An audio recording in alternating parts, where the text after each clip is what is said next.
zaman hara geldi, taleyin qara geldi.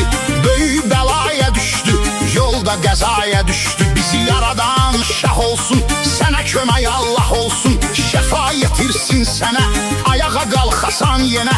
Girdaxan cəmaəti, eli obası milləti, hamısı dayağıdır sənə, zirvəli dağıdır sənə. Atan xəqani vardı, sənin üçün iftixardı.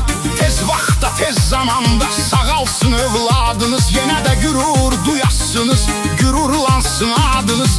Çıxmamısan yadından, Allah verənin adından. Yazmışam bu sözləri, yad edirəm sizləri. Əmilərin hər vaxt səni çox istəyirlər yəni.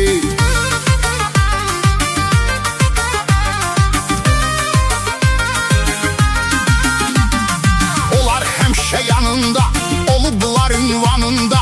Emin bir də maşallah, qorusun onları Allah. Var nə qədər dostların, olardı dövlət varın. Azər biri də Seymur, onlarla duydum gürür. Var əmin oğlanları, bu cür nə insanları. Unutmarıq heç zaman, həmişə olun mehriban. Emil tez zamanda sən, ayağa dur inşallah. Yanındayıq hər zaman, şəfanı versin Allah.